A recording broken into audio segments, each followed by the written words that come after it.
இவங்களுடைய விவாகரத்து அப்படிங்கிறது வந்து கற்பனை கூட யாருமே நினச்சி பார்க்காத ஒன்று தான். கிட்டத்தட்ட ஒரு 29 வருஷம் வாழ்ந்துட்டு இப்போ திடீர்னு ஒரு முடிவு எடுக்கிறாங்கன்னு சொன்னால் அங்கே வந்து ஏஆர் ரஹ்மான் கிட்ட ஏதோ ஒரு சிக்கல் இருக்குன்ற சந்தேகம் வருது. மகன் வந்து ஓடி வந்து சொல்ல வேண்டிய அவசியம் என்ன? இந்த விவாகரத்தில் வந்து மகனுக்கு என்ன ரோல் இருக்கு? மரணத்தை எதிர்நோக்கக்கூடிய ஒரு காலகட்டம் தான் இந்த 50 கடந்தாலே இல்லையா? அப்படி இருக்கும்போது இப்போ எதுக்கு இப்படியான அந்த உறவுல ஒரு விரிசல்றது நமக்கு எல்லாருக்குமே ஒரு ஏமாற்றத்தை தந்தால் கூட இந்த முடிவு வந்து சில நேரங்களில் வந்து சில சனியன்கள் வந்து குறுக்க வரும் தான். ஒருவேளை இல்லீகல் அஃபேர்ஸ் இருக்கக்கூடாது, அப்படி ஒருவேளை இருக்குமான்றது சந்தேகமாக இருக்கு. ஏன்னா இவங்க சொல்லக்கூடிய அந்த வார்த்தைகள் சொல்றேன். ஏன் இதை பொதுவெளியில் அறிவிக்கிறாங்க? அறிவிக்காமலே இருக்கலாம். பாலியல் ரீதியான ஒரு பிரச்சனைகள் வந்து பார்த்தீங்கன்னா இன்னொருத்தர் வந்து சொல்லி அதற்கு பிறகு இவங்க டைவர்ஸ் பண்ணாங்கன்னா அது வேற இன்னும் பேசும் பொருளாகும். கணவன் மனைவிக்கு தியாகம் பண்ணும், மனைவி இன்னொருத்தர் வந்து கணவனுக்கு தியாகம் பண்ணும். அதுக்கு பிறகு ஒரு 1/4 நூற்றாண்டு முடிஞ்சதுன்னு கேட்டால் அதுக்கப்புறம் பிள்ளைகளுக்கு தியாகம் பண்ணும். நான் சாதாரண குடும்ப வாழ்க்கையில் நான் சொல்கிறேன். இப்போ இங்கே 2 பேருமே நீங்கள் என்னன்னு கேட்டிங்கன்னா என்னுடைய வாழ்க்கைன்ற அந்த முறையில் தான் நீங்கள் வாழ்ந்திருக்கீங்கன்னு தெரிய வருதா?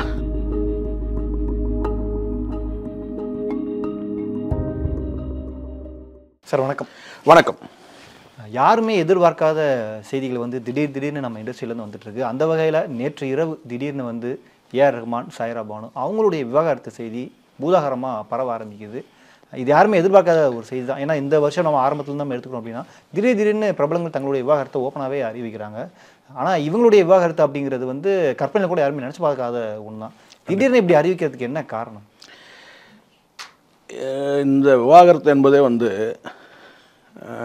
எல்லா இண்டஸ்ட்ரியும் உண்டு. அதாவது சினிமா இண்டஸ்ட்ரியில் வரும்போது பார்த்தீங்கன்னா இவங்க வந்து ஒரு லைம்லைட் வெளிச்சத்தில் இருக்கிறதுனால பிரபலமாக பேசப்படுது. இது ஒரு குடும்பத்தோட அல்லது ஒரு 2 தனிநபர்களுடைய பிரச்சனை தான் வச்சுங்களேன். அது ஏன் இங்கே ஒரு விவாத பொருளாதாரம் கேட்டினா இவங்களெல்லாம் வந்து சினிமாவை பொறுத்த வரைக்கும் ஒரு பெரிய தொழிலதிபர் இருக்கிறாரு, அவர் வந்து யாரும் பின்பற்றுறதில்லை. வேறு வெவ்வேறு தொழிலில் இருக்கிறவங்களும் பின்பற்றுறதில்லை, வேறு துறைகளில் பின்பற்றுறது. ஆனால் சினிமா இருக்கக்கூடிய பிரபலங்களை வந்து பலரும் பின்பற்றக்கூடிய சூழல் இருக்குது. அதை பற்றி விவாதிக்கக்கூடிய ஒரு சூழல். ஏன்னா அவங்க புகழோட வெளிச்சத்தில் இருக்கிறாங்க. இப்போ நீங்கள் கேட்ட இந்த கேள்விக்கு என்னென்னா நான் ஒரு 3 காரணங்கள் பொதுவாகவே இருக்கும். நான் சொல்கிறேன் அவங்களுக்கு மட்டுமே இல்லை, பொதுவான எல்லாருக்குமே. யாரெல்லாம் வந்து பணம் அதிகமாக வச்சுருக்கிறாங்களோ, யார்கிட்டலாம் புகழ் அதிகமாக இருக்கோ, யாரெல்லாம் வந்து உறவுகள், இந்த 2ம் பணமும் புகழும் வந்தால் உறவுகள் நிறைய ஆகிடும். உறவு வட்டங்கள் வந்து நிறைய வட்டங்கள் இருக்கும். இப்போ உங்களுக்கு எனக்குலாம் சும்மா 2 வட்டம் தான் இருக்கும், 3 வட்டம் இருக்கும். ஆனால் இந்த வட்டங்கள் பெரிய வட்டங்கள் பெருசாக இருக்கும். ஒவ்வொரு வட்டாரங்கள், உறவு முறைகள், நண்பர்களும் சேர்த்துக்க முடியாதுல்ல. ஸோ இப்படி வரும்போது வந்து பார்த்திங்கன்னா இந்த 3 காரணத்தை தாண்டி வேறு எதுவும் நம்ம இப்போ பேச முடியாது. ஏன்னா அவங்க தரப்புல இருந்து இன்னும் வந்து காரணங்கள் இன்னும் சொல்லாமல் இவர் ஒரு பக்கம் தத்துவங்களை உதிர்க்கிறாரு, அவங்க வந்து பார்த்திங்கன்னா வந்து உணர்ச்சிகளை உதிர்க்கிறாங்க. அப்படி தான் இருக்குது. நம்ம காரணங்களை வந்து நம்ம இப்போ உடனடியாக ஒரு முடிவுக்கு வந்துட முடியாது. ஆனால் பொதுவாக வந்து ஒரு விவாகரத்துக்கு வந்து கேட்டினா இந்த பணம், புகழ், அதை தாண்டி உறவுகள். இவங்க உறவுகள்லாம் நீங்கள் எல்லோரும் சேர்த்துக்கலாம். அதில் பிள்ளைகளை சேர்த்துக்கலாம், அம்மா அப்பாவை சேர்த்துக்கலாம், நண்பர்கள் கூட சேர்த்துக்கலாம், நண்பர்கள் போர்வையில் காதலர்களை சேர்த்துக்கலாம். ஸோ இது 3வது வட்டம். இந்த 3 தரப்பில் தான் வந்து பிரச்சனைகள் வரும். பணம்னும் போது உன் பணம் என் பணம், புகழ்னும் போது கேட்டால் என்னால் தான் உன்னால் தான், 2 தரப்புலையும் நான் சொல்கிறேன். அதை தாண்டி வந்து பார்த்திங்கன்னா வந்து உறவுகளாலேயும் சில சிக்கல்கள் வரும். ஸோ இந்த ஏஆர் ரஹ்மான் பொறுத்த வரைக்கும் இந்த விவாகரத்து வந்து நீங்கள் சொல்கிற மாதிரி எந்த விவாகரத்தை நம்ம எதிர்பார்க்கக்கூடாது. பட் இந்த விவாகரத்தை பொறுத்த வரைக்கும் நம்ம வந்து ரொம்ப ஷாக்காக இருக்குது தான். 30 வருடத்தை நெருங்கிட்டாங்க. கண்டிப்பாக அதுதான் இங்கே பலரும் சொல்கிறாங்க. ரஞ்சித் என்னன்னு கேட்டால் 30 வயசாகிடுச்சு அவங்களுக்கு, 30 வருஷம், சாரி கல்யாணம் ஆகி 30 வருஷம் ஆகிடுச்சு, கிட்டத்தட்ட 60 வயசு நெருங்குறாரு அவர். 56ன்னு நினைக்கிறேன் அவருக்கு வயசு. அப்படி இருக்கும்போது ஏன் வந்து 56 கடந்துட்டாருன்னு நினைக்கிறேன், 57 வயசுன்னு நினைக்கிறேன். கிட்டத்தட்ட 60 வயசு நெருங்கும் போது இது கேட்டால் 60ஆம் கல்யாணம் பண்ணணும் நியாயமா? அவர் வந்து பார்த்தீங்கன்னா இருக்கிற அந்த திருமணத்தையும் முடிச்சுக்கிறாருன்னு எதனாலன்றது ஒரு எல்லாரும் ஒரு கேள்வியாக தான் எழுப்புறாங்க. எனக்கு என்னுடைய கேள்வி கேட்டால் இங்கே வந்து 60 வயசில் காதல் வரணும்னு சொல்கிறீங்க, ஆனால் 60 வயசில் பிரியக்கூடாதுன்னு சொல்கிறீங்க. அந்த பிரியக்கூடாதுன்றது நல்லெண்ணம் அடிப்படையில் தான் நான் சொல்லலை. ஆனால் அதே சமயத்தில் இந்த பிரிவுக்கான காரணங்கள் அவங்க சொல்லும் போது வந்து பார்த்தீங்கன்னா ஒரு நெருடல், ஒரு சந்தேகத்தை ஏற்படுத்துது. என்னன்னு கேட்டிங்கன்னா இருவர் மட்டுமே பேசணும். ஒரு விவாகரத்து நமக்கு இருவர் மட்டுமே பேசணும். அதை தாண்டி 3வது நபருக்கு யாரும் பேசக்கூடாது. மகனாக இருந்தால் கூட பேசக்கூடாது. ஆனால் அவங்க மகன் வந்து ஓடி வந்து ஒரு ட்வீட் பண்ணுறாரு. அதுதான் நமக்கு ரொம்ப ஒரு நெருடலாக இருக்குது. என்னன்னு கேட்டிங்கன்னா, கணவன் மனைவிக்குள்ளே பிரச்சனை. அவங்க வந்து பார்த்தீங்கன்னா ஒவ்வொருத்தரும் ஒரு கருத்தை சொல்கிறாங்க, வெளிப்படையான காரணங்கள் சொல்லலை. வெளிப்படையான இதுதான் காரணம் தெரியாத போது நாமளும் கற்பனையாக ஒரு காரணத்தை நம்ம தேட முடியாது, முடிவுக்கு வர முடியாது தான். அதை வந்து அதுக்கான அவசியமும் இல்லை தான். ஆனால் இங்கே தனிநபர்களுடைய கேரக்டர் நம்ம பார்க்குறோம். ஏஆர் ரகுமான் வந்து நான் வந்து அவர் மகனுக்கு அப்புறம் பேசுவோம். நம்ம அவர் மகன் வந்து ஒரு ட்வீட் பண்ணியிருக்கிறாரு. அவர் என்ன சொன்னார், காரணத்தெல்லாம் சொல்லாமல் இதை நீங்கள் யாரும் விமர்சிக்காதீங்க, இதை யாரும் பேசாதீங்க, காயப்படுத்தாதீங்க, இப்படியான வார்த்தைகள் வந்து இது வந்து கணவன் மனைவி கிட்ட இருந்து வரலாம். நாங்கள் 2 பேரும் பிரிஞ்சுக்கிட்டோம், இது மாதிரி இதுக்கு முன்னாடி பேசியிருக்கோம், நாங்கள் கடினமான ஒரு முடிவு எடுத்திருக்கிறோம், நீங்கள் வந்து கோஆப்ரேட் பண்ணுங்கள், நீங்கள் வந்து எங்கள் முடிவை நீங்கள் வந்து ஏற்றுங்க, விமர்சிக்காதீங்கன்னு சொல்கிறதுக்கான வாய்ப்பு இருக்குது. ஆனால் மகன் வந்து ஓடி வந்து சொல்ல வேண்டிய அவசியம் என்ன? இந்த விவாகரத்தில் வந்து மகனுக்கு என்ன ரோல் இருக்குது? மகனுடைய வந்து காதல் பிரச்சனை ஏதாவது இருக்கா, இல்லை அவருக்கு ஏதாவது இல்லீகல் அஃபேர்ஸ் இருக்கான்ற அந்த கேள்வி பக்கம் நம்ம நகர்ற மாதிரி இருக்குது. மகன் வந்து இதில் மகனோ அல்லது மகளோ அதை அவங்கள சார்ந்தவங்க யாரும் பேசக்கூடாது. ஸோ கணவன் மனைவி 2 பேரும் கேட்டால் ஒரு கடினமான முடிவுன்றாங்க. அந்த அந்த அந்த வார்த்தைகளை நம்ம மதிக்க தகுந்த வார்த்தைகளாக நம்ம எடுத்துக்கிறோம், ரைட்? அப்போது இந்த இடத்துல வந்து ஏஆர் ரஹ்மானுடைய தனிப்பட்ட கேரக்டரை நீங்கள் பாருங்கள். இதுக்கு முன்னாடி வந்து பார்த்திங்கன்னா வந்து அவருடைய சகோதரியோட டைவர்ஸ், அவர் திரு பிஸ்மி அவர்கள் வந்து டைவர்ஸ் பண்ணியிருந்த போது ஒரு கடினமான வார்த்தைகள், ஒரு மோசமான விமர்சனம் வச்சார் திரு பிஸ்மி அவர்கள் மீது வந்து வச்சார். யார்? இந்த ஏஆர் ரஹ்மான். நல்லா புரிஞ்சுங்க, இங்கே யாரும் நம்ம யாருக்கும் எதிராக நம்ம பேசலை, நியாயமாக பேசணும். இதே பிஸ்மி அவர்கள் வந்து விவாகரத்து பண்ணும்போது, சகோதரி விவாகரத்து பண்ணும்போது அவர் மீது வந்து ஒரு மோசமான ஒரு கருத்தை வச்சார், மோசமான நபர்னே சொன்னார் இவர், இந்த ஏஆர் ரஹ்மான். அதுக்கு பிறகு வந்து வைரமுத்து வந்து சம்மந்தமாக சில பாலியல் சர்ச்சை வந்தபோது அவங்க சகோதரி வந்து அதை கன்ஃபர்மேஷன் பண்ணுறாங்க, ஆமாம் அவர் அந்த மாதிரி நபர் தான் சொல்லிட்டு. குற்றச்சாட்டு வச்சது உங்களுக்கு யார் தெரியும்? சின்மை. பட் அதை வந்து ஆமான்ற மாதிரி ஆமோதிக்கிற மாதிரி ஒரு கருத்தை வச்சாங்க. யார்? இவருடைய சகோதரி யார்? அதுக்கு பிறகு தான் வந்து இவர் வந்து கேட்டிங்கன்னா வைரமுத்தோட வந்து பார்த்தீங்கன்னா சேர்ந்து பணியாற்றுறதில்லைன்ற அந்த முடிவை எடுத்தார். ஸோ இப்படி வந்து பாலியல் சம்பந்தமாக அல்லது குடும்ப விவாகரத்து சம்பந்தமாக வந்து சில பிரச்சனைகள் வரும்போது ஒரு தீர்க்கமான ஒரு முடிவு எடுத்தவர், கடுமையாக சார்ந்தவர் யார்? ஏஆர் ரஹ்மான்.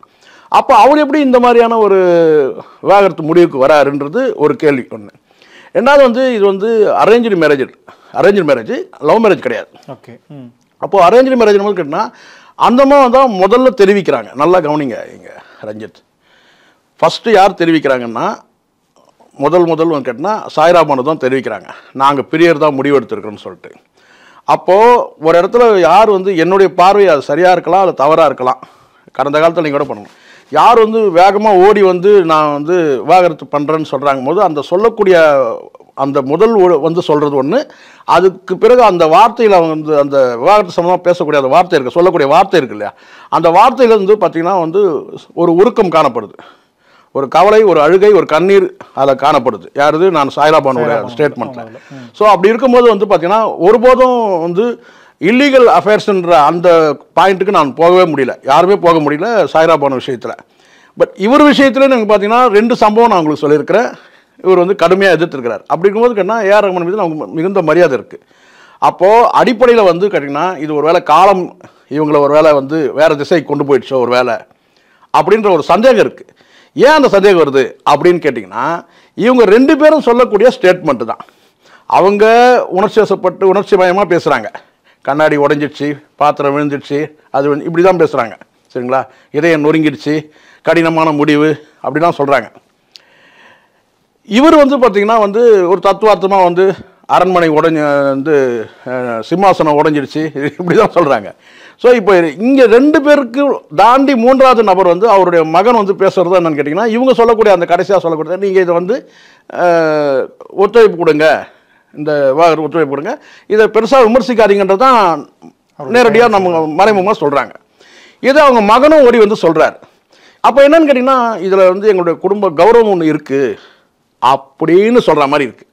இந்த 3 நபர்களும் அவங்களுடைய இந்த விவாகரத்து சம்பந்தமாக பேசும்போது, அவங்க மகன் உட்பட பேசும்போது இதை நீங்கள் பேசாதீங்கன்றாங்க. ஊடகங்கள் வந்து நீங்கள் பெருசாக ஊடகங்களும் மற்றவர்கள் எல்லாருமே யாரெல்லாம் இது வந்து அவங்க இந்த அறிக்கையின் மூலமாக என்ன சொன்னாங்கன்னா பொதுவான ஒரு வேண்டுகோளாக வைக்கிறாங்க, நீங்கள் இதை வந்து ஏற்றுக்குங்க, இதுக்கு நீங்கள் ஒத்துழைப்பு கொடுங்க. இதுக்கு வந்து இன்னொரு வார்த்தை கூடுதலாக போடுறாரு ஏஆர் ரஹ்மான், இதுக்கு யாரும் பாலமாக இருக்க முடியாது, மீண்டும் அவங்கள சேர்க்கறதுக்கு ஒரு பாலமாக யாரும் செயல்பட முடியாதுன்னு கூட சொல்கிறாங்க. ஏன்னா பலரும் கூட வந்து பார்த்தீங்கன்னா ஐயோ நல்ல ஒரு குடும்பம் பிரிஞ்சிடக்கூடாது, நீங்களும் நினைப்பீங்க, நானும் நினைப்போம் இல்லையா? அவங்களுடைய நெருங்கிய வட்டாரங்கள் கூட நினைக்கலாம், யாராச்சும் நண்பர்கள் கூட நினைக்கலாம். அப்போது அவர் ஒரு அடிஷனலாக ஒரு வார்த்தை வைக்கிறார். அப்படின்னா நான் நிரந்தரமாக நாங்கள் வந்து பிரிஞ்சிட்டோம் தான், நீங்கள் பாலமாக கூட நீங்கள் யாரும் செயல்பட முடியாதுன்னு ஒரு வார்த்தை வைக்கிறார். அப்போது இதை ஓவரால் பார்க்கும்போது இங்கே பணம் பிரச்சனை இருக்குமா? இருக்காது. இல்லை புகழ் பிரச்சனை ஏதாவது இருக்குமா? அப்படி இருக்கா? ஏன்னா அந்த மாதிரி பெரிய வந்து ஏஆர் ரஹ்மான் மூலமாக தான் அவங்களுக்கு புகழ். ஏஆர் ரஹ்மான் மனைவின்றது தான் புகழ், தவிர தனி புகழ் அவங்களுக்கு இல்லை, தனியான ஒரு ஆளுமை இல்லை. வேறு ஏதாவது துறையில் சிறந்து இருக்கிறாங்களா? அப்படி கிடையாது. அதை தாண்டி வந்து பிள்ளைகளுக்கும் வேறு ஏதாவது புகழ் இருக்கா, இவருக்கு சமமான புகழ் இருக்கான்னா நிச்சயமாக இல்லை. ஏஆர் ரஹ்மான் மூலமாக தான் அந்த புகழ் அவங்களுக்கு எல்லாமே. அப்போது பணமும் இல்லை, புகழ் இல்லை. உறவுகள் மூலமாக ஒரு வேளை பிரச்சனை இருக்கலாம். அந்த உறவுகள் யார் வேணாலும் இருக்கலாம். அண்ணன் தம்பியாக இருக்கலாம், அப்பா அம்மா இருக்கலாம், பிள்ளைகளாக இருக்கலாம், இல்லை பிள்ளைகளுடைய சொந்த பந்தங்கள் இருக்கலாம், நண்பர்கள் இருக்கலாம், நண்பர்கள் போர்வையில் வந்து காதலர்கள் கூட இருக்கலாம். அது நம்ம உறுதியாக சொல்ல முடியாது. ஆனால் ஒரு விஷயத்தில் வந்து நம்ம ஒரு கன்க்ளூஷன் வரேன்னு கேட்டால், இவங்க எல்லாருமே என்ன நினைக்கிறாங்கன்னா, இந்த விவாகரத்தை வந்து நீங்கள் எளிதாக கடந்து போங்க, நாங்கள் முடிவு பண்ணிட்டோம், நாங்கள் பிரிஞ்சிடறோம், நாங்கள் வந்து கடினமான ஒரு முடிவு எடுத்துட்டோம், ஆனால் நாங்கள் பிரிஞ்சிடறோம், நீங்கள் மேலும் நீங்கள் வந்து இது சம்மந்தமாக நீங்கள் வந்து பேசாதீங்க, கடந்து போங்கன்னு சொன்னாங்க. அங்கே தான் நமக்கு சந்தேகம் வருது. வேறு எதுவும் ஒரு வந்து புறக்காரணங்கள் இருந்துன்னு வச்சுக்கோங்களேன். புறக்காரணங்கள் கேட்டால் பணம், தொழில் சம்பந்தமாக, சொத்துக்கள் சம்பந்தமாக இப்படி ஏதாவது இருந்ததுன்னா வெடித்து வெளியே வந்துடும். கடந்த காலத்தில் உங்களுக்கு வந்து ஒரு 35 ஆண்டுகளுக்கு மேலே முன்னாடி ரஜினி அவர்கள் வந்து ஹரே ராமா ஹரே கிருஷ்ணன்ற அந்த ஒரு தொண்டு மையத்துக்கு வந்து சில சொத்துக்களை வந்து தானமாக கொடுக்குறாரு. யார்? நம்ம சூப்பர் ஸ்டார் ரஜினிகாந்த். அது கடுமையான எதிர்ப்பு தெரிவிக்கிறாங்க அந்த அம்மா. யார்? லதா. ஆமாம், நீங்கள் நம்ம 2 பொன் பிள்ளைகளை வச்சுட்டு இருக்கிறோம், நீங்கள் பாருங்க இஷ்டத்துக்கு இப்படிலாம் சொத்தை எழுதி கொடுப்பீங்களா அப்படி சர்ச்சை வரும்போது கிட்டத்தட்ட விவாகரத்து வரைக்கும் போயிடுறாங்க. யார்? லதா. அப்போ அங்கே மீடியேஷனாக இருந்து முடித்தவங்க YGP family and others, Kamal, Balachander, Rajinikanth இவங்கெல்லாம் சேர்ந்து அவங்கள சமாதானமாக கொண்டு வந்து முடித்தாங்க. அதை விட்ரா பண்ணிட்டாரான்னு தெரியாது. ஆனால் அவங்க வந்து கேட்டால் அந்த முடிவை மாற்றிக்கிட்டாங்க, ஒரு சமரசத்துக்கு வந்துட்டாங்க. ஸோ இது வந்து வெடித்து வெளியே வந்தது. காரணம் என்னன்னு கேட்டிங்கன்னா, அங்கே வேறு பிரச்சனைகள் கிடையாது. பிரச்சனையாக செய்யப்பட்டது வந்து பார்த்திங்கன்னா வந்து இதுதான். இப்போது ஐஸ்வர்யா, தனுஷ் இந்த பிரச்சனை வந்து கேட்டால் ஒரு ஈகோ பிரச்சனை, தனுஷோட தனிப்பட்ட நடவடிக்கைகள் இது பேசப்பட்டது. அப்போது இங்கே வந்து பார்த்திங்கன்னா இது வரைக்கும் இது யாருமே எதிர்பார்க்காத போது திடீர்னு வெடித்து வெளியே வருதுன்னா, ஒரு வேளை வந்து பார்த்தீங்கன்னா வந்து ஏற்கனவே வந்து பார்த்தீங்கன்னா 2 காரணங்கள் நான் சொல்லியிருந்தேன், வைரமுத்து அண்ட் பிஸ்மி. ஸோ அப்படின்னா அவங்க மேலே அவ்வளோ கடுமையாக சார்ந்தவர் ஏன் இப்படி வந்து ஒரு முடிவு எடுக்கிறாரு, அப்போ என்ன காரணமாக இருக்கும்? அப்போ எல்லாரும் சொல்லாமன்னு கேட்டால் வந்து எந்த வயசில் வேணாலும் காதல் வரும் அப்படின்னு. இப்போ நான் சொல்கிறதுன்னு கேட்டிங்கன்னா, இந்த இடத்துல இங்கே எல்லாருடைய வாழ்க்கையுமே நான் சொல்கிறேன், ஏஆர் ரஹ்மான் அட்வைஸ் பண்ணுற அளவுக்கு நமக்கு தகுதி இருக்கான்றது தெரியல. ஏன்னா அவர் வந்து ஒரு புகழோட உச்சியில் இருக்கிறார். என்னோட வயதில் கூட ஒரு 3 வயது கூடுதலாக உள்ளவர் தான். நான் இங்கே என்ன சொன்னேன்னா, ஒரு 1/4 நூற்றாண்டு வாழ்ந்தாச்சு, ஒரு 1/4 நூற்றாண்டு, ஒரு மகள் திருமணம் பண்ணியாச்சு, இன்னும் இருக்கிறது 2 பிள்ளைகள் இருக்கிறாங்க. இந்த வாழ்க்கை எல்லாருமே வந்து பார்த்தீங்கன்னா ஒரு கட்டத்துக்கு மேலே இன்னொருத்தருக்கு தியாகம் செய்யக்கூடிய வாழ்க்கையாக தான் இருக்கணும். அதுதான் அந்த வாழ்க்கையோட நிறைவு, அதுதான் அந்த வாழ்க்கையோட வெற்றி. இவங்களுடைய 2 பேருடைய குடும்ப வாழ்க்கைன்றது இப்போ வந்து தோல்வியில் வந்து நிற்கிது. அதுக்கு வருஷம் 29, 1/4 நூற்றாண்டு கடந்துட்டாங்க. நேரடியாக சொல்லப்போனால் வந்து கேட்டால் வந்து கிட்டத்தட்ட மரணத்தை எதிர்நோக்கக்கூடிய ஒரு காலகட்டம் தான் இந்த 50 கடந்தாலே இல்லையா? அப்படி இருக்கும்போது இப்போ எதுக்கு இப்படியான அந்த உறவுல ஒரு விரிசல்றது நமக்கு எல்லாருக்குமே ஒரு ஏமாற்றத்தை தந்தால் கூட, இந்த முடிவு வந்து நிச்சயமாக வந்து சொத்துக்கள் தொடர்பாக இருக்கிறதுக்கான வாய்ப்பு இல்லை அப்படின்றத நான் பார்க்குறேன். ஏன்னா இவங்களோட அந்த வாழ்க்கையில் அவங்க பின்னி பிணைஞ்சு வந்திருக்கிறாங்க. தனியாக அவங்களுக்கு ஒரு புகழ் கிடையாது, தனியாக வந்து அவங்க ஏஆர் ரஹ்மானை தவிர்த்துட்டு ஒரு வாழ்க்கை இல்லை அவங்களுக்கு. இப்போ 2 பேரும் நடிகர்கள் இருக்கிறாங்க, நடிகைகள் இருக்கிறாங்க, வெவ்வேறு துறைகளில் இருக்கிறாங்கன்னா நம்ம சொல்லலாம். அவங்க எந்த துறையிலையும் இல்லை. அவங்க வாழ்க்கை வந்து ஏஆர் ரஹ்மானையும் பிள்ளைகளை சார்ந்து தான் அவங்களுடைய வாழ்க்கை இருந்திருக்கு. Arrange marriage, not love marriage. அப்போ அரேஞ்ச் மேரேஜ் வந்தவங்க வந்து பார்த்தீங்கன்னா ஒரு கிட்டத்தட்ட ஒரு 29 வருஷம் வாழ்ந்துட்டு இப்போது திடீர்னு ஒரு முடிவு எடுக்கிறாங்கன்னு சொன்னால், அங்கே வந்து ஏஆர் ரஹ்மான் கிட்ட ஏதோ ஒரு சிக்கல் இருக்குன்ற சந்தேகம் வருது. அந்த வார்த்தைகளை பொறுத்த வரைக்கும் அங்கே வந்து எல்லாருக்கும் ஒரு பதட்டம் தெரியுது. A R Rahman and Saira Banu and அவருடைய சன் எல்லாருக்குமே என்ன கேட்டால், இதை வந்து யாரும் பேசிடாதீங்க, யாரும் பேசாதீங்கன்னு சொல்லும் போது, அப்போ அங்கே ஒரு குடும்ப கௌரவம்னு ஒன்று இருக்குது, எங்கள் எல்லாருக்கும் ஒரு கௌரவம் இருக்குது, அது டேமேஜ் ஆகிடக்கூடாதுன்ற அந்த கவலை இருக்கிறதா நான் பார்க்குறேன். நான் வந்து யாரையும் கொச்சைப்படுத்த நோக்கம் இல்லை, அப்படி ஒரு பார்வை இருக்குது. புறக்காரணங்கள், மற்ற காரணங்கள்னா சொத்து காரணம், ஏஆர் ரஹ்மான் வந்து யாருக்கோ ஒரு 10 பேருக்கு சொத்தை எழுதி வச்சுட்டாரு அப்படின்னு. அவர் பணத்துக்கு அலைஞ்ச மாதிரியும் நமக்கு தெரியல, புகழுக்கு அலைஞ்ச மாதிரியும் நமக்கு தெரியல. அவருடைய ஆரம்ப காலத்தில் நம்ம பார்த்துட்ருக்குறோம். பணமும் அதுக்கு வந்து பார்த்தீங்கன்னா அவர் அலைஞ்ச மாதிரி நமக்கு வந்து அது ஒரே ஒரு முறை மட்டும் அந்த நிகழ்ச்சி வந்து சொதப்பலாச்சு, அதுதான் தவிர அவரு பணத்துக்காக ஓடி ஓடி அலைஞ்ச மாதிரி நமக்கு அந்த மாதிரி ஒரு செய்தி இல்லை. அதே சமயம் புகழுக்கு அலைஞ்ச மாதிரி, ஏன்னா அவருக்கு அந்த ஆஸ்கார் கொடுத்த போது கூட எல்லா புகழும் இறைவன் ஒருவனுக்குன்னு சொன்னார். ஸோ அப்படி இருக்கும்போது அது 2 காரணம் நிச்சயமாக இருக்க வாய்ப்பு இல்லை. அதை தாண்டியான காரணங்கள் வந்து பார்த்தீங்கன்னா திடீர்னு சில நேரங்களில் வந்து சில சனியன்கள் வந்து குறுக்க வரும் தான். அது யாரை வேணாலும் நீங்கள் எப்படி வேணால் புரிஞ்சுக்கோங்க. அப்படி ஏதாவது வந்து ஒரு வேளை இல்லீகல் அஃபேர்ஸ் இருக்கக்கூடாது, அப்படி ஒரு வேளை இருக்குமான்றது சந்தேகமாக இருக்குது. ஏன்னா இவங்க சொல்லக்கூடிய அந்த வார்த்தைகள் சொல்கிறேன், அவங்க சொல்லக்கூடிய அந்த உணர்ச்சி மிகுந்த வார்த்தைகள், இவர் சொல்லக்கூடிய தத்துவார்த்த வார்த்தைகள், அவர் மகன் வந்து பார்த்திங்கன்னா வந்து இதுதான் காரணம்னு கூட சொல்லாமல் இந்த காரணங்கள் நீங்கள் எதுவும் வாதிக்க வேணாம், இதை வந்து எல்லாம் கடந்து போங்க, எளிதாக கடந்து போங்க அப்படின்னு சில வார்த்தைகள் சொல்கிறார் இல்லையா. அப்போது அதுதான் நமக்கு அந்த இடத்துல ஒரு கேள்வியாக இருக்குது ரஞ்சித். இல்லை, இப்போ நீங்கள் சொல்லும்போதே சில கேள்விகள் வருது. ஏன் அப்படின்னா இவங்க வந்து 2 பேரும் பிரபலமாக தான் இருக்காங்க. இதுக்கு முன்னாடி இந்த நிறைய டைவர்ஸ் வந்து நம்ம இண்டஸ்ட்ரியில் நடந்திருக்கு. அது எவ்வளோ பேசுபொருளாக இருக்குது, விவாதமாக இருக்குது அப்படின்னு அவங்களுக்கே தெரியும். ஏன் இதை பொதுவெளியில் அறிவிக்கிறாங்க? அறிவிக்காமலே இருக்கலாமே. அதுதான் இப்போ என்னென்னா, இப்போ இவங்க ஒரு புகழ் வெளிச்சத்தில் இருக்கிறாங்க. இப்போ இவங்க ஒரு வேளை இந்த ரகசியமான ஒரு விவாகரத்து இவங்க பண்ணால் கூட, இவங்க பண்ணுறாங்கன்னு வச்சுக்கோங்களேன், எப்படியும் அது வந்து வெளிச்சத்துக்கு வரும். இப்போ நீங்கள் சொல்லுங்கள், இப்போ வைரமுத்தோட அந்த பாலியல் சர்ச்சை வந்து யாரோ ஒருத்தர் பேசுனாங்க, சின்மையை தவிர்த்து வேறு யாரும் பேசவே இல்லை. சின்மை பேசுனாங்க. அதுக்கு பிறகு வந்து ஒரு பேட்டியில் வந்து ஏஆர் ரஹ்மான் சகோதரியும் பேசுனாங்க, சொன்னாங்க, கன்ஃபர்மேஷன் பண்ணாங்க.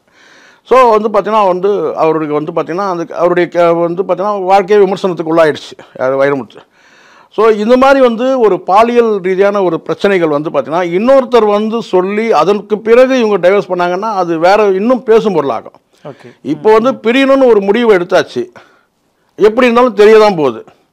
வந்து ஒரு பிரபலமானவர்கள் வந்து வாழ்க்கையில் வந்து இப்போ நான் உங்களுக்கு சொல்கிறேன், சின்ன எக்ஸாம்பிள் தான் நான் சொல்கிறேன். இதை நெல்சன் மண்டேலா வந்து அவர் வந்து இளமை காலத்தில் ஒரு புரட்சி போராட்டங்களில் ஈடுபடும் போது அவருடைய முதல் மனைவி வந்து இவனோடு நம்ம வாழ முடியாதுன்னு சொல்லிட்டு கிளம்பிடுறாங்க. ஸோ பிள்ளைகள் இருக்கிறாங்க, நான் வந்து பார்த்தீங்கன்னா இவங்க விவாகரத்து பண்ணிடுறாங்க. நான் சொல்கிற முதல் மனைவி. அதுக்கு பிறகு வந்து அவர் இரண்டாவதாக வின்னின்றவங்கள திருமணம் பண்ணிக்கிறார். அவங்க போராட்ட குழுவில் இருக்கிறவங்களே அவர் பண்ணிக்கிறார். அதுக்கு பிறகு சிறையில் தூக்கி 28 வருஷம் தான். அந்த 28 வருஷம் அவருடைய அந்த புரட்சி போராட்டத்தை அணையாமல் பாதுகாத்தது அந்த வெண்ணி மண்டேலா. ஆனால் இவர் சிறையிலேருந்து வெளியில் வந்த பிறகு அதுக்கு பிறகு உங்களுக்கு தெரியும், அவர் குடியரசுத் தலைவராக ஆயிடுறார். தென்னாப்பிரிக்காவுக்கு குடியரசுத் தலைவர். அவங்களுக்கு சில அமைச்சர் பொறுப்பெல்லாம் கூட கொடுக்குறார். ஆனால் கருத்து வேற்றுமை வருது. சிறையில் 28 வருஷம் இருக்கும்போது அந்த இயக்கத்தை நடத்தினவங்க அவங்க பல கஷ்டங்களை அனுபவிச்சுங்க, பல துன்பங்களை அனுபவிச்சவங்க. மண்டேலா தான் வாழ்க்கைன்னு இருந்தவங்க, இயக்கத்தின் தலைவராகவும் பார்த்தாங்க, கணவராகவும் பார்த்தாங்க. அப்படிப்பட்டவங்களும் வந்து பார்த்திங்கன்னா அவர் சிறையிலேருந்து வந்த பிறகு அவங்க மேலே சில குற்றச்சாட்டுகள் வரும்போது கேட்டால் டைவர்ஸ் பண்ணார். டைவர்ஸ் பண்ணதோடு மட்டும் இல்லை, அதுக்கு பிறகு ஒரு கல்யாணம் பண்ணிக்கிட்டார். ஓகே, சிறையிலேருந்து வந்த பிறகு சொல்கிறேன். ஸோ எதுக்காக இதை சொல்கிறேன்னா, கருத்து வேற்றுமை வந்து எந்த வயதிலும் வரும். ஒரு உதாரணத்துக்கு தான் நான் இதை உங்களுக்கு சொல்கிறேன். இப்போ இது எதனால் நான் சொல்ல வரேன்னு கேட்டால், ஒருவேளை வந்து ஏஆர் ரஹ்மான் வாழ்க்கையில் வேறு ஏதாவது ஒரு அட்வென்ச்சர்னு எடுத்துங்க, இல்லைனா ஒரு மிராக்கல்னு எடுத்துங்க, எது வேணா ஏதாவது நடந்திருக்குமா ஒரு வேலை. ஏன்னா வார்த்தைகள் தான் இங்கே ரொம்ப ரொம்ப முக்கியம்.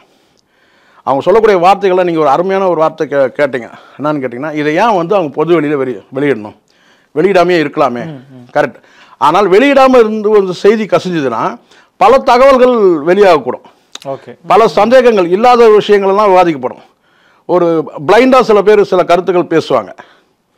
இங்கே சில தலைவலியும் வந்து உடல் வலியும் தனக்கு வந்தால் தான் தெரியும் சொல்லுவாங்க. அதனால தான் பெரும்பாலும் தனிநபர்களுடைய அந்த விவாகரத்து விஷயமே ரொம்ப சிக்கலான ஒரு விஷயம் ரஞ்சித். இப்போ பாருங்கள், இவர் ஏஆர் ரஹ்மான் வந்து திரு பிஸ்மி அவர்களுடைய அந்த விவாகரத்தை வந்து மையப்படுத்தி பேசினார். அவருடைய பார்வையில் வந்து பிஸ்மியை சார்னார். இன்றைக்கி ஏஆர் ரஹ்மானுக்கே அப்படி ஒரு சிக்கல் வருது. ஏன் இப்போ புரியுதுங்களா? இங்கே மன வாழ்க்கை என்பது திருமணம் இந்த விவாகரத்துன்னு கேட்டால் ரொம்ப சிக்கலான ஒரு விஷயம். அந்த கருத்து வேற்றுமை எங்கேருந்து தொடங்குதுன்னே சொல்ல முடியாது. இப்போ கிட்டத்தட்ட நீங்கள் ஒரு 4 நூற்றாண்டு வாழ்ந்து கிட்டத்தட்ட 30 வருஷம் வாழ்ந்துட்ட பிறகு உங்களுக்கு இந்த சிக்கல் வருது. சில பேருக்கு 5 வருஷத்தில் சிக்கல் வரும், 10 வருஷம் சிக்கல் வரும்.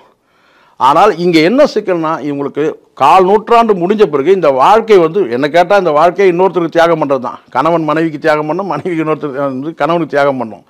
அதுக்கு பிறகு ஒரு 4 நூற்றாண்டு முடிஞ்சதுன்னு கேட்டால் அதுக்கப்புறம் பிள்ளைகளுக்கு தியாகம் பண்ணணும். நான் சாதாரண குடும்ப வாழ்க்கையில் நான் சொல்கிறேன். இப்போ இங்கே 2 பேருமே நீங்கள் என்னன்னு கேட்டிங்கன்னா என்னுடைய வாழ்க்கைன்ற அந்த முறையில் தான் நீங்கள் வாழ்ந்துருக்கீங்கன்னு தெரிய வருதா? என்னுடைய வாழ்க்கைன்னு வாழ்ந்துருக்கீங்க. நம்முடைய வாழ்க்கைன்னு வாழ்ந்துருந்தீங்கன்னா நீங்கள் பிள்ளைகளை பற்றி நீங்கள் நினைப்பீங்க. எல்லாருக்கும் நான் சொல்கிறேன் இது பொதுவாக. இங்கே யாரும் டைவர்ஸ் பண்ணுறவங்க யாருமே பிள்ளைகளை பற்றி நினைக்கிறது. ஆனால் சொல்லுவாங்க ஒரு வார்த்தைன்னு கேட்டினா, என் பிள்ளைகளுக்காக நான் இவங்களும் அந்த ரீல் தான் விட்டுருக்குறாங்க. இது நான் ரொம்ப பொறுத்துட்டு இருந்தேன், என் பிள்ளைகளுக்காக ரொம்ப பொறுத்துட்டு இருந்தேன். பொறுத்துட்டு தான் ஆகணும் கடைசி வரைக்கும். நீங்கள் வந்து கேட்டால் இப்போ ஏன்னா உங்களுக்கான வாழ்க்கை முடிஞ்சிருச்சு. இப்போ எல்லாரும் சொல்லக்கூடியது என்னன்னு கேட்டால், என்னங்க டைவர்ஸ் பற்றி பேசும்போது என்னங்க 30 வருஷம் ஆயிடுச்சு, சுடுகாட்டுக்கு போகிற வயசு ஆயிடுச்சுன்னு ஒருத்தர் சொல்கிறார். இப்போ பொறுமை சொல்கிறார், அவர் லாங்குவேஜ் சொல்கிறார், சுடுகாட்டுக்கு போகிற வயசு ஆயிடுச்சு இவனுக்கு என்ன இனிமேல் டைவர்ஸு அப்படின்னு சொல்கிறாங்க. இப்போ புரியுதுங்களா? இங்கே வாழ்க்கை எல்லாமே எல்லாருடைய வாழ்க்கையும் இன்னொருத்தருக்கு வந்து தியாகம் செய்யக்கூடிய வாழ்க்கை தான், இன்னொருத்தருக்கு சார்ந்து இருக்கிற வாழ்க்கை தான். ஸோ அதனால கேட்டால் இது மாதிரியான நேரங்களில் சில ஆசாபாசங்கள் வந்தாலும் சரி, இந்த காதல்ன்ற கருமாந்திரம் எப்போ வேணாலும் வரும் ரஞ்சித். இது சிக்கல், இது ஒரு 70 வயசில் கூட வரும். இது அடுத்த வாரம் கொண்டு போய் சுடுகாட்டில் வைக்கும்போது கூட வரும். அப்போ அதெல்லாம் வந்து நம்ம வந்து சகிச்சுன்னு கடந்து போயிடணும். நம்ம வரக்கூடியது எல்லாமே இதுதான் தியாகன்றது. நம்ம சொந்த ஆசாபாசங்களை கூட நம்ம வந்து விட்டு கொடுக்குறது தான் தியாகன்றது. அதுதான் இங்கே வந்து யாருக்காவது ஒருத்தர் நம்ம வாழ்க்கையை தியாகம் பண்ணால் தான் அந்த வாழ்க்கை கடைசி வரைக்கும் வெற்றிகரமாக முடியும். இல்லைன்னா இது மாதிரி தோல்வியில் தான் முடியும். பட் இன்னொரு பக்கம் அவர் ரஹ்மானுடைய ட்வீட்லேயே அவரே ஹேஷ்டேக் போடுறாரு, ஏஆர் சைரா பிரேக்ஸ் அப்படின்றது. இது வந்து நெட்டிசன்கள் வந்து ஏன் இவர் இப்படி ஹேஷ்டேக் போடுறாரு அப்படின்றது விமர்சிக்க ஆரம்பிக்கிறாங்க. அதுதான் நான் சொல்கிறேன். இது வந்து அதுதான். ஏன்னா இப்போது இவங்களுக்கு ஒரு இமேஜில் இருக்காங்க, நல்லா புரிஞ்சுங்க. இப்போது இவங்களுக்கு எந்த வகையிலும் இப்போது நான் நல்லா புரியுங்க, இவர் இன்னும் ஃபீல்ட் அவுட் ஆகலை. ஆமாம், ஃபீல்டில் இருக்கிறதுனால இன்னொரு பக்கம் ப்ரொஃபஷனலையும் விட்டுறக்கூடாது, தன் புகழுக்கும் எந்த கலகமும் வந்துடக்கூடாது. நல்லா எவ்வளோ கவனமாக இருக்கிறாங்க பாருங்கள். ஒரு இவ்வளோ நான் சொன்னேன், வாழ்க்கையே இங்கே போச்சு, 29 வருஷம் வாழ்ந்த வாழ்க்கையே இங்கே போயிடுச்சு. ஆனால் இப்போது வந்து பார்த்தீங்கன்னா அந்த எந்த வகையிலும் நமக்கு வந்து புகழுக்கு பிரச்சனை வந்துடக்கூடாது. ஏன்னா பலரும் இங்கே பார்க்குறாங்க, பலரும் வந்து பார்த்தீங்கன்னா இப்போ கட்சி மேல் நடக்கிற மாதிரி தான் இருக்கிறாங்க. என்னென்னா அவங்களுடைய சில நேரங்கள்லாம் அவங்கள அடைஞ்ச புகழே அவங்கள காப்பாற்றுது. இப்போ வைரமுத்துன்ற மிகப்பெரிய ஆளுமை வந்து ஒரு பலவீனம் ஏதோ ஒரு இடத்துல இருந்ததுனால எவ்வளோ ஈஸியாக அடித்து தள்ளினாங்க பார்த்தீங்கல்ல, கீழே தள்ளிட்டாங்க. வைரமுத்துன்ற ஆளுமை வந்து கீழே தள்ளுறதுக்கு பல வேலைகள் நடந்தது. அது நம்ம பார்க்குறோம். நம்ம பலவீனங்கள் இருந்ததுன்றது ஒரு உண்மை. இங்கே எல்லா மனிதர்களும் பலவீனம் ஏதோ ஒரு பலவீனத்தில் மாட்டிக்கலாம், சரிங்களா? ஆனால் அதை தாண்டி அதை வீழ்த்துறதுக்கு அந்த பலவீனம் வந்து மிகப்பெரிய ஒரு கருவியாக பயன்படுது. அதில் ஏறமான ரொம்ப எச்சரிக்கையாக இருக்கிறார். நாம் வந்து எந்த வகையிலும் நம்ம வந்து புகழுக்கோ இல்லை நம்மளோட ப்ரொஃபஷனலுக்கோ வந்து பாதிப்பு வந்துடக்கூடாது. அதன் மூலமாக ஏன் அப்படி வருதுன்னு நினைக்கிறாருன்னா, இங்கே இன்னொரு விஷயம் இருக்குது. ஏன் அப்படி காப்பாற்றுறாரு அப்படின்னு சொன்னால், பிள்ளைகளுடைய எதிர்காலம்னு ஒன்று இருக்குல்ல. இவர் மூலமாக இவரை சார்ந்தவர்களுக்கு அந்த ஒரு ஒரு ஒரு அவப்பேர் வரக்கூடாது இல்லையா? ஏஆர் ரஹ்மான் இப்படிப்பட்டவரா அப்படின்னு வந்துடக்கூடாது இல்லையா? அதில் கொஞ்சம் கவனமாக இருக்கார். ஆனால் அவ்வளோ கவனமாக இருந்தவருன்னு கேட்டிங்கன்னா சில விஷயங்களை வந்து சகிச்சுக்கிட்டு கடந்து போயிருக்கணுன்றது தான் என்னோட பார்வை. இந்த வாழ்க்கையே நான் சொல்கிறேன். அவங்க இங்கே நான் மீண்டும் நான் சொல்கிறேன், ஏற்கனவே நான் சொல்லியிருக்கிறேன் பல இடங்களில், இங்கே கணவன் மனைவிக்கு இடையில் நீங்கள் வந்து எவ்வளோக்கு எவ்வளோ நீங்கள் கேப் கொடுத்துட்டீங்கன்னா அந்த கேப்பில் இன்னொருத்தர் வந்து உட்காருவாங்க. ஓகே, பொதுவாக சொல்கிறேன், கணவன் மனைவிக்குள்ளே வந்து ஒரு இறுக்கம் இருந்ததுன்னா அங்கே யாரும் வந்து உட்கார முடியாது. நான் யாருன்றதுன்னு கேட்டால் நீங்கள் யாரை வேணால் நீங்கள் எடுத்துக்கணும்.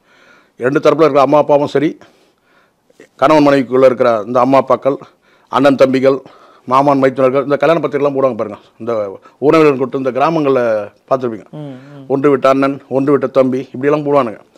யாரும் வந்து உட்கார முடியாது. இதை தாண்டி பிள்ளைகள் கூட வந்து உட்காரக்கூடாது. இங்கே 3வது நபர்லாம் எல்லாரும் பொருந்தோம். இதை தாண்டி வந்து காதலர் நண்பர்கள் பேரில் நண்பர்கள்ன்ற பேரில் காதலர்கள் கூட வந்து உட்காந்துருவாங்க. நண்பர்களாக வருவாங்க, அப்படியே காதலர்கள் ஆகிடுவாங்க. அதனால தான் சொல்கிறேன், அந்த உறவு முறையில் வந்து பார்த்தீங்கன்னா கேப் இருக்கக்கூடாது. இந்த யார் வேணும் நான் பொதுவாக சொல்கிறேன், இந்த கேப் நீங்கள் கொடுத்துட்டீங்களா, லேசான விரிசல் கொடுத்தீங்கன்னா அந்த விரிசல் பெருசாகும், உள்ளே வந்து உட்காருவாங்க. எப்படி இந்த பெரிய என்ன சொன்னால் ஆப் பண்ணுவாங்கள்ல, ஆப் வச்சு அடிப்பாங்க, அந்த மாதிரி வந்து கேட்டால் அவங்க 3வது ஸ்ட்ராங்காக வந்து உட்காந்துருவாங்க. எல்லா ஆலோசனைகளும் வந்து பார்த்திங்கன்னா வந்து அவங்கக்கிட்ட கேட்கக்கூடிய அந்த இடத்துக்கு தள்ளப்படுவாங்க 2 பேருமே. அது ஆணாக இருக்கட்டும் பெண்ணாக இருக்கட்டும். நான் இந்த ஏஆர் ரஹ்மான் மையப்படுத்தி நான் சொல்ல, எல்லா கணவன் மனைவிக்கும் சொல்கிறேன், உங்களுக்குள்ளே எந்த பிரச்சனையும் அடித்து கூட 4 சவத்துக்குள்ளே தீர்த்துக்கலாம். ஆனால் இன்னொரு நபர்கிட்ட வந்து நீங்கள் வந்து ஒரு மீடியேஷன் பண்ண ஆரம்பிச்சிட்டிங்கன்னா அந்த மீடியேட்டர் வந்து ஃபுல்லாக வந்து உட்காந்துருவாங்க. அது யார் வேணாலும் இருக்கட்டும், அது நண்பர்களாக இருக்கட்டும், அப்பா அம்மாவாக இருக்கட்டும், அண்ணன் தம்பி, யார் எந்த 3வது நபர்கள்னு சொல்கிறேன். இந்த 2 நபர்கள் தண்ணி 3வது, இங்கே 2 நபர்களே ஒரு நபர்களாக இருந்தால் சிக்கலே கிடையாது. கணவன் மனைவி 2 நபர்கள் ஒரே நபர்களாக இருந்தால் சிக்கல் கிடையாது. ஆனால் இங்கே வந்து பார்த்தீங்கன்னா இப்போ இவங்களுக்கு எல்லாம் என்ன, ஒரு நண்பர் சொன்னார் எனக்கு, நான் அது முடிக்கிறதுக்கு முன்னாடி ஒரு விஷயம், இங்கே ஒருத்தர் சொன்னார்னு கேட்டால், என்ன சார் இவங்கெல்லாம் வந்து ப்ரொஃபஷனல் சொல்லிட்டு போயிடுறாங்க. வீட்டுக்கு டைம் ஸ்பெண்ட் பண்ணுறதே இல்லை. என்ன சார் பேச்சு? இன்றைக்கி வந்து பார்த்தீங்கன்னா நீங்கள் உருவங்கள் ஏன்னா தனித்தனியாக உடல்கள் தனித்தனியாக இருக்கலாம். நீங்கள் உள்ளத்தால் நீங்கள் நெருங்கிட்டீங்கன்னு சொன்னால் அது வந்து பார்த்தீங்கன்னா நீங்கள் நினச்சிக்கிட்டே இருப்பீங்க அவங்க உங்களை நினச்சிக்கிட்டே இருப்பாங்க. அப்போ நீங்கள் 2 பேரும் ஒரே இடத்துல இருக்கிறதா தான் பொருள். இடையில வேணால் செல்லு இருக்குது பேசிக்கலாம். கிட்டத்தட்ட 9 மாதம் 10 மாதம் வந்து மிலிட்ரியில் இருக்கிறேன். 1 மாதம் தான் லீவுக்கு வந்துட்டு போகிறான். அவனை வந்து பார்த்தீங்கன்னா வாழலையா? அதுவும் நீ கைபேசி இருக்கிற காலத்தில் இப்படி சொன்னால் எப்படி? இங்கே மகிழ்ச்சி அவங்க மனசு தான் இருக்குது ரஞ்சித். இப்போ நான் வரும்போது பார்த்தேன், இப்போ நம்ம ஸ்ட்ரீட்டில் அந்த முன்னாடி வரும்போது பார்த்தீங்கன்னா இந்த குப்பை தொட்டிலாம் அந்த காகிதம்லாம் எடுப்பாங்கல்ல, ஏஆர் ரஹ்மானும் அவங்களுடைய குடும்பம் தான் நினைவு வந்துச்சு. இந்த குப்பையெல்லாம் எடுப்பாங்கல்ல, அவங்க வந்து பார்த்தீங்கன்னா இந்த 3 சக்கர சைக்கிள் இருக்குல்ல, அதில் 3 பிள்ளைகளும் அந்த அம்மா உட்காந்துருக்குறாங்க. அவர் மிதிச்சுட்டு போகிறார் அந்த குடும்பத் தலைவன். அங்கே எனக்கு வந்து பார்த்தீங்கன்னா அந்த பிள்ளைகள்லாம் சிரிச்சுக்கிட்டு போகுதுங்க. அந்த அம்மா முகத்தில் சிரிப்பு இருக்குது. அவரும் சிரிக்கிறாரு, பசங்கிட்ட ஏதோ கிண்டல் பண்ணுறாரு. நான் பார்க்குறேன், இப்போ டீ கடையில் நின்று பார்க்குறேன். அப்போ நான் ஏஆர் ரஹ்மான் தான் நினச்சிக்கிட்டேன். அவங்களுடைய அன்றாட போராட்டம் 100 ரூபா. அந்த 100 ரூபா கிடைக்குமான்னு சந்தேகம் தான். ஆனால் அங்கே ஒரு மகிழ்ச்சி பார்க்குறோம். அந்த 3 பிள்ளைங்களும் சிரிக்குதுங்க. அந்த அம்மா சிரிப்பு முகத்தில் இருக்குது. அவரும் சிரிச்சுட்டு ஏதோ பேசிட்டு போகிறாங்க. நான் இப்போ பார்த்தேன். இப்போ எப்படி இருக்குது? எவ்வளோ பெரிய புகழ் உச்சியில் இருக்கிறீங்க நீங்கள். இன்னும் வந்து பார்த்தீங்கன்னா வந்து அவ்வளோ உச்சியில் போய் என்ன பிரயோஜனம்? இன்னும் நீங்கள் சராசரி மனிதராக தானே இருக்கீங்க. சாதாரண என்ன பெரிய பிரச்சனை இருக்க போகுது? அப்படி என்ன பெரிய தீர்க்க முடியாத பிரச்சனை இருக்க போகுது சொல்லுங்க பார்க்கலாம். யாருமே பாலமாகவே வர முடியாதுன்னா எப்படி? யாரும் வேணாம் பாலம். இங்கே பாலம் இருந்ததுனால தான் சிக்கலாயிடுச்சுன்னு நான் நினைக்கிறேன். இங்கே இவங்களுக்குள்ள பாலமாக இருந்திருக்காங்க. இங்கே பாலமே தேவையில்லைன்னு நினைக்கிறேன். அது உங்களுக்கு இருந்தாலும் பொருந்தும், எனக்கும் பொருந்தும், இங்கே இருக்க அத்தனை பேருக்கும் பொருந்தும். இந்த வீடியோ போகிற அத்தனை பேர் இருக்கணும். நீங்கள் பாலமே யாரும் இருக்கக்கூடாது. கணவன் மனைவிக்கு இடையில பாலங்கள் இருந்தால் தான் பிரச்சனை. பாலங்கள் எப்போ வந்து நம்மளை வந்து நட்டாத்தில் விடும் சொல்ல முடியாது. விட்டுட்டு வேடிக்கை பார்க்கும். இங்கே வந்து 3ஆம் நபர்களுடைய தலையீட்டினால தான் இது நடந்திருக்கு. ஃபைனலாக நான் முடிவு பண்ணேன். 2 உறவுகளுக்கு இடையில் அது 29 வருஷம் இருக்கட்டும், 25 வருஷம் இருக்கட்டும், 5 வருஷம் இருக்கட்டும், 10 வருஷம் இருக்கட்டும், கணவன் மனைவிக்கு இடையில் 3வது நபர்கள் வந்து யாராவது வந்து உக்காந்துட்டாங்கன்னா இந்த மாதிரி தான் நடக்கும். அப்படி தான் நான் முடிவு பண்ணுறேன். மீடியேஷன் யாருமே இருக்கக்கூடாது. அது எந்த உறவாக இருந்தாலும் இருக்கக்கூடாது. இன்னொரு உறவு வந்தாலும் நம்ம அதை தவிர்க்கணும். வரும் காலப்போக்கில் எல்லாருக்கும் வரும் அந்த சிக்கல். ஒரு புகழ் வந்துட்டா சொல்லவே வேணாம் ரஞ்சித். பணம் கூட பணம் இருந்துட்டாலே வந்துடும். பணம் தாண்டி புகழ் இருந்ததுன்னா கண்டிப்பாக வந்து தேவையில்லாத சில தொடர்புகள்லாம் வரும். அப்போ நம்ம எச்சரிக்கையாக இருக்கணும், ரொம்ப கேர்ஃபுல்லாக இருக்கணும். அப்போ நீங்கள் கொஞ்சம் பெண்ட் பண்ணிட்டீங்க, ஏதோ ஒரு விஷயத்தில் விழுந்துட்டீங்கன்னா சொல்ல முடியாது. மிகப்பெரிய ஆளுமை WR வரதராஜன் தெரியுமா உங்களுக்கு? கம்யூனிஸ்ட் லீடர் WR வரதராஜன் மிகப்பெரியவர். அவர் ஏன் போர் ஏரியில் போய் விழுந்து இறந்தார் சொல்லுங்க? தெரியுமா இருக்காச்சும்? WR வரதராஜன் தெரியும் உங்களுக்கு? கேள்விப்பட்டிருக்கேன். மிகப்பெரிய ஆளுமை சார். அவர் கம்யூனிஸ்டில் வந்து இன்றைக்கி வந்தார்னா அவர் தான் மாநில தலைவராகவே இருக்கணும். அவர் வந்து பார்த்தீங்கன்னா வந்து போரூர் ஏரியில் போய் விழுந்து இறந்துட்டார். அடிப்படையில் என்னென்னு கேட்டிங்கன்னா, இந்த மாதிரி குடும்ப உறவில் வந்து தேவையற்ற ஒரு நபர்கள் வரும்போது கொஞ்சம் எச்சரிக்கையாக இருந்துக்கணும். கொஞ்சம் காசு நான் கொச்சப்படுத்த விரும்பல சொல்கிறேன் நான். அப்போ நம்ம எச்சரிக்கையாக இருந்துக்கணும். இங்கே வந்து அதுவும் குறிப்பாக நான் சொல்கிறேன், 25 வருஷத்துக்கு மேலே யார் வாழ்ந்துட்டாங்களோ, நீங்கள் அம்மாவை நினைக்கிறீங்களோ இல்லையோ, 25 வருஷத்துக்கு மேலே ஒரு மனைவியை வந்து அம்மாவாக நினைக்கணும். அவ்வளோதான், ஃபுல் அம்மா முழுக்க. அதுக்கு பிறகு வந்து பார்த்திங்கன்னா, இங்கே நான் இன்னும் இதையும் சொல்கிறேன்னு கேட்டேன்னா, மனைவிகளும் அப்படி தான் நினைக்கணும். கணவனை வந்து தன்னுடைய தந்தையாக தான் நினைக்கணும். 25 வருஷத்தை வாழ்ந்துட்டா சொல்கிறேன், வாழ்ந்து முடிஞ்ச பிறகு சொல்கிறேன், இறுதி காலங்களில் முதுமை அடையும் போது சொல்கிறேன். மிகப்பெரிய கொடுமையாக நான் இந்த விஷயத்தில் நான் பார்க்குறது என்னென்னு கேட்டிங்கன்னா, ஒரு முதுமை அடைஞ்ச போது வந்து இவங்க இருவருமே பிரிகிறாங்கல்ல, அது மிகப்பெரிய கொடுமை. அது இந்த பிரிவே நடக்கக்கூடாதுன்றது என்னுடைய பார்வை. அதுக்கப்புறம் என்ன நடக்குது பார்ப்போம். இப்போ நீங்கள் சொன்ன மாதிரி இந்த வருஷம் அடுத்தடுத்து நம்ம பார்த்துட்ருக்கோம். இசையமைப்பாளர்களே இமானுடைய பிரச்சனை பார்த்துருந்தோம். இப்போ அவருடைய குடும்பத்தில் ஜிவி பிரகாஷ் பார்த்தோம், ஜெயம் ரவி அப்படின்னு தொடர்ந்து வந்துட்டே இருக்குது. சினிமாவில் மட்டும் கிடையாது, பொதுவெளியிலும் மற்ற துறைகளையுமே இதை நாம் பார்க்குறோம். இந்த டைவர்ஸ் அப்படின்ற ஒரு விஷயம் வந்து இப்போ வந்து இந்த நார்மலைஸ் செய்யப்படுதுன்னு நினைக்கிறீங்களா? நார்மலைஸ்ன்னு நம்ம அவ்வளோ ஈஸியாக சொல்லிட முடியாது. நார்மலைஸ் ஆகக்கூடாது. ஆனால் பரவலாக என்ன கேட்டால், நம்ம வந்து இங்கே மட்டும்தானே நம்ம பார்க்குறோம் ரஞ்சித். நம்ம இந்த துறையில் மட்டும்தான் நம்ம பார்க்குறோம். எல்லா துறையிலையும் இருக்குது, வெளியே சமூகத்துலேயும் நடக்க தான் செய்யுது. நான் சமீபத்தில் ஒரு சிரிக்கக்கூடாது, நீங்கள் சமீபத்தில் ஒரு நாளிதழ் பார்த்தேன். மணமகன் தேவை மணமகள் தேவைன்னு இருக்குல்ல, அதை நான் பார்த்தேன். அது எனக்கு பார்க்கல, என் பிள்ளைகளுக்காக பார்த்தேன். நீங்கள் அதை தப்பாக நினச்சிக்க போகிறீங்க. அப்போ வந்து பார்த்தீங்கன்னா மணமகள் பிரிவில் வந்து பார்க்கும்போது வந்து கேட்டிங்கன்னா, ஆனால் நம்மளே தான் சொல்கிறாங்க, நீங்களும் கூட பாருங்கள் உங்களுக்குன்னு சொல்கிறாங்க நம்ம வீட்டில். ஆனால் நமக்கு வந்து பார்த்திங்கன்னா ஐயோ இல்லைன்னா அவ்வளோதான், நம்ம நடு ரோட்டில் நிற்கிற மாதிரி ஒரு ஃபீலிங் ஆகிடுது. நம்ம அப்படி வாழ்ந்துட்டோன்னு வச்சுங்களேன். அப்படி இருக்கும்போது எதுக்காக சொல்கிறேன்னா, இதுக்காக ஒரு சுய விளம்பரத்துக்காக சொல்ல, அதை நான் பார்க்கும்போது பார்த்தோம், ரொம்ப அதிர்ச்சி ஆகிடுச்சு. வந்துட்டு என்னென்னா 21 வயசு மணமகளுக்கு 21 வயசு, மணமகன் தேவை அப்படின்னு போட்டுன்னு கேட்டினா வந்து அந்த பெண் வந்து பார்த்திங்கன்னா வந்து மறுமணம்னு போட்டிருக்கு. அந்த பொண்ணு மறுமணத்துக்கு தேடுது. வயசுனா 21 வயசு. 21 வயசில் கல்யாணம் பண்ணி அது என்னத்தை வாழ்ந்ததுன்னு எனக்கு ஒன்றும் புரியவே இல்லை. என்னத்தை வந்திருக்கு. இப்போ இதை நான் பார்த்துட்டு எனக்கு ரொம்ப அதிர்ச்சி ஆகிடுச்சிட்டேன். 21 வயசில் நம்ம ஒரு மறுமணம் கேட்குதுன்னா அது இன்னும் எத்தனை மறுமணத்தை பார்க்கணும்னு எனக்கு ஒன்றும் புரியவே இல்லை. அப்போது இந்த இடத்துல நான் பார்க்குறேன், நீங்கள் வேணால் வந்து ஆய்வு செஞ்சு பாருங்கள், பல நூல்கள் எடுத்து பாருங்கள். நம்ம இந்தியாவில் தான் வந்து பார்த்தீங்கன்னா இந்த விவாகரத்துன்றதே வந்து நீங்கள் சொல்கிறீங்கல்ல, ஒரு கேள்வி கேட்டீங்க, நல்ல கேள்வி. இது என்னன்னு கேட்டால் சினிமாவில் ஏன் சார் இப்படி வந்து விவாகரத்து சர்வசாதாரணமாக வந்து ஏற்கப்படுதானுங்க. ஆனால் அப்படி ஏற்கப்படக்கூடாது. ஆனால் ஒரு ஆய்வு என்ன சொல்லுன்னு கேட்டிங்கன்னா, இங்கே வந்து இந்தியாவில் வந்து விவாகரத்துக்கள் வந்து ரொம்ப ரொம்ப குறைவு. 100ல் 1 இல்லை 100ல் 5 தான் நடக்குது. 5 ஆயிடுச்சுன்றாங்க இப்போ. ஆனால் 100ல் 1 தான் நடக்கும். அதை தாண்டி இப்போது கொஞ்சம் கூடுதலாக 100ல் ஒரு 5 திருமணம் வந்து பார்த்தீங்கன்னா மறுமணம்னு போயிட்டுருக்கு. இப்போ ஏன் அப்படி குறைவாக இருக்குது? இது குறைவுன்றாங்க. 50-50லாம் நடக்கிற சில நாடுகள்லாம் இருக்குது, மேலை நாடுகளில் அப்படி சொல்கிறாங்க. ஏன் குறைவாக நடக்குதுன்னு கேட்டிங்கன்னா, இங்கே வந்து மத கோட்பாடுகள் வழி நடத்துது, இறை நம்பிக்கை வழி நடத்துது. திருமணன்ற சிஸ்டம் வந்து எப்படி வந்து உருவாக்கப்படுதுன்னு கேட்டிங்கன்னா, இந்த சிஸ்டம் எல்லா மதத்தும் நான் சொல்கிறேன், கிறிஸ்தவ மதமாக இருக்கட்டும், அங்கே வந்து இறைவன் முன்னாடி தான் ரிங்கு மாற்றிக்கிறாங்க. இங்கே அக்னி குண்டத்தை கொளுத்தி தான் வந்து பார்த்தீங்கன்னா வந்து தாலி கட்டுறாங்க.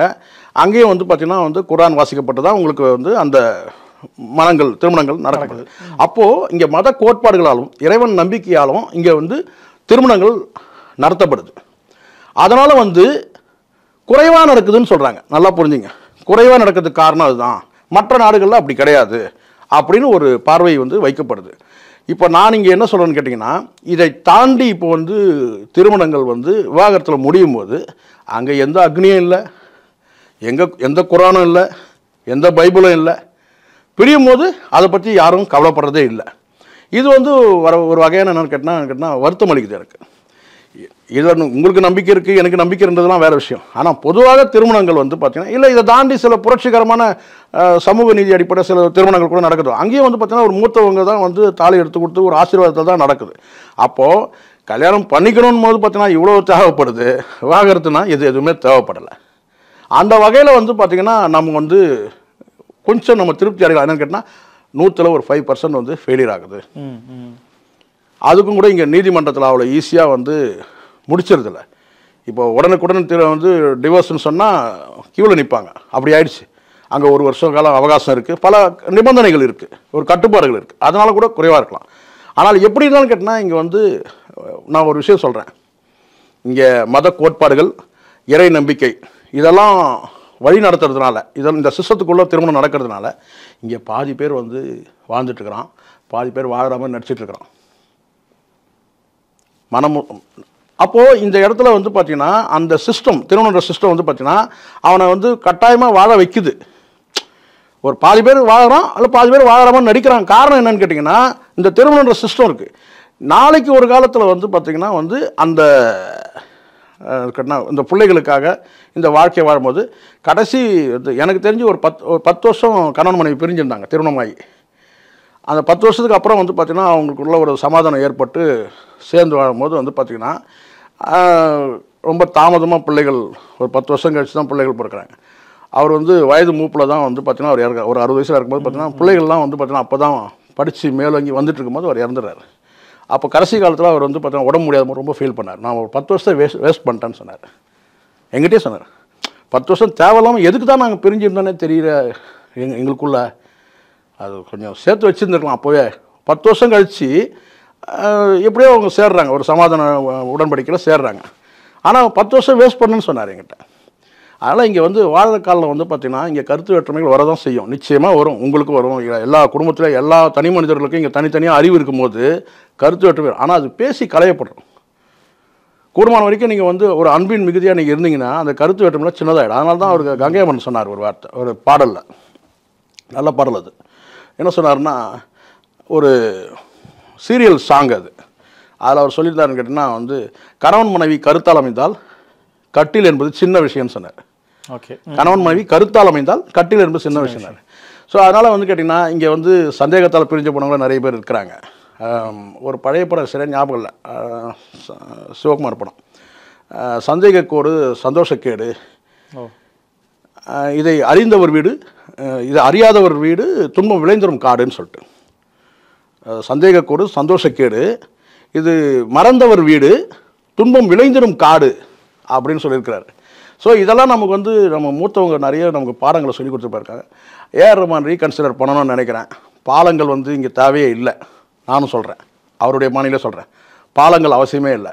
அவரே மிக சிறந்த பகுத்தறிவாதி தான், பக்திமானாக எனக்கு தெரியாது, அவருடைய பல பேச்சுகள் நான் பார்த்துருக்கேன், மதிக்க தகுந்த மனிதர். சில நேரங்களில் ஒரு வேளை அவர் ஸ்லிப்பாக இருக்கிறாரான்னு நமக்கு தெரியாது, என்ன நடந்ததுன்னு நம்ம ஒரு முடிவுக்கு வர முடியாது. ஸ்லிப்பாகிட்டால் பரவாயில்ல, ஒன்றும் நாமளே எழுந்துக்கலாம். எழுந்தது போய் நம்ம கீழே விழுந்துடுறோம், மேலே மண்ணெல்லாம் ஒட்டிக்குது, தட்டி தொடச்சிட்டு வந்துடலையா. ஸோ அந்த மாதிரி தான் நம்ம நினச்சிக்கிறோம். சில நேரங்களில் ரோட்டில் போகிறோம், பஸ்ஸிலேருந்து ஒருத்தன் எச்சி துப்புறான், மேலே விழுந்துடுது, அப்புறம் நம்ம என்ன செய்யணும், ஐயோ மேலே விழுந்துச்சு சொல்லிட்டு கேட்டு நம்ம கொளுத்திக்கிறோமா, குளிச்சுட்டு சுத்தமாயிடுறோம். ஸோ அந்த மாதிரி தான் வாழ்க்கைன்றது அப்படி தான். இப்போ புரியணும், இன்னும் அடுத்தவங்களுடைய வாழ்க்கையை பற்றி நம்ம பேசும்போது நம்ம ரொம்ப எச்சரிக்கையாக இருக்கணும். இன்றைக்கி பிஸ்மி அவர்கள் விமர்சிக்கப்பட்டார் இவங்க குடும்பத்தால். அங்கே உள்ள என்ன நடந்தது நமக்கு தெரியாது. பிஸ்மிக்கு என்ன பிரச்சனைன்றது பிஸ்மிக்கு தான் தெரியும். ஆனால் விவாகரத்து விமர்சிக்கப்பட்டது இவங்க தான் பண்ணாங்க. அதே மாதிரி வைரமுத்துவும் விமர்சனம் பண்ணாங்க. இன்றைக்கி உங்களுடைய வாழ்க்கை என்னன்றது பாருங்கள். இங்கே எல்லாருமே வந்து ஈஸியாக அடுத்தவங்களை விமர்சனம் பண்ணலாம், ஆனால் நமக்கான வாழ்க்கையை வாழும்போது ரொம்ப எச்சரிக்கையாக தான் இருக்கணும், கொஞ்சம் பார்த்து பேசணுன்றது தான் உண்மை. இது அவங்களுக்கு மட்டும் இல்லை, எனக்கும் எல்லாருடைய வாழ்க்கைக்கும் பொருந்தும். ரொம்ப நன்றி சார், உங்களை கருத்துக்களை பயந்துக்கிட்டதுக்கு. Thank you sir. நன்றி ரஞ்சன்.